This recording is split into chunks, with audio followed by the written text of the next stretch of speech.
கண்ட இந்த சொப்பனம் என்ன? நானும் உன் தாயாரும் உன் சகோதரரும் தரை மட்டும் குனிந்து நாங்கள் வணங்க வருவோமா அப்படின்னு கேட்கார். அடுத்தது இவருக்கு வீட்டுக்குள்ளேயே ஒரு பெரிய இழப்பு, ஒரு பட்சிப்பு. அடுத்தது பாருங்க, அவங்கெல்லாம் ஆடு மேய்ச்சிக்கிட்டு இருக்காங்க. அவங்களுக்கு சாப்பாடு கொண்டு ஸ்நாக்ஸ் கொண்டு போகிறதுக்கு அவங்க அப்பா இவடையே அனுப்புகிறாரு. இவங்களே பகைச்சிக்கிட்டு இருக்காங்க. ஆனாலும் கூட இவர் துணிஞ்சு என்ன செய்கிறாரு, போகிறாரு.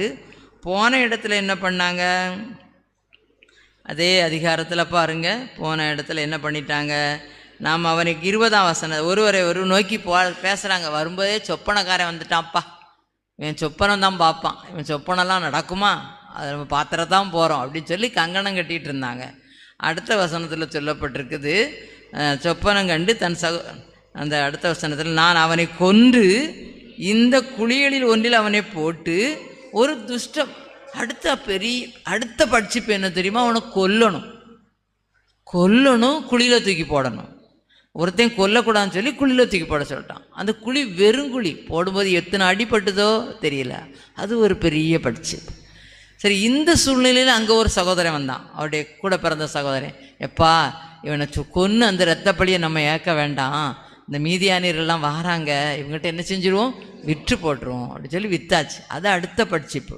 விற்று போட்டால் அவர் என்ன பண்ணார், அங்கே போய் ஒரு போத்திபார் வீட்டில் கொண்டு என்ன செஞ்சிட்டார், அவனை விற்று போட்டுட்டார். அவர் அங்கே என்ன பண்ணார், அந்த வீட்டுக்கே அவனை தான் எப்படி வச்சுருந்தாராம், அதிகாரியாக வச்சுருந்தார். அந்த இடத்துல இவர் என்ன செஞ்சார், அங்கே என்ன பட்சிப்பு வந்துச்சு, செய்யாத குற்றத்தை செய்தான்னு சொல்லி சிறைச்சாலையில் போடப்பட்டாங்க. அடுத்து இதுக்கு முன்னால் பார்த்தீங்கன்னா அவருடைய வஸ்திரம் உரியப்படுது, ட்ரெஸ்ஸை கிழிச்சு தூர எடுத்துட்டாங்க. அதில் கொண்டு விலங்குடைய ரத்தத்தை தோய்த்து கொண்டு அப்பாட்ட நாடகம் ட்ராமா போடுறாங்க, ஆக்ட் பண்ணுறாங்க. இப்படி இவருக்கு இவ்வளவு பட்சிப்பு வந்துச்சு.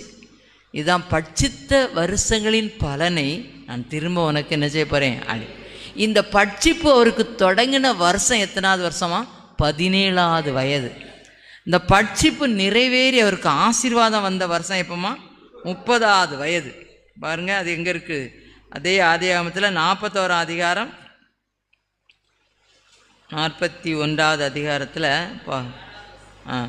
40. யோசேப்பு எகிப்தின் ராஜாவாகிய பார்வோனுக்கு முன்பாக நிற்கும்போது எத்தனை வருஷம் இவருக்கு பட்சிப்பு நடந்திருக்கு. அப்போ கிட்டத்தட்ட 13 ஆண்டுகள் இவருக்கு பட்சிப்பு.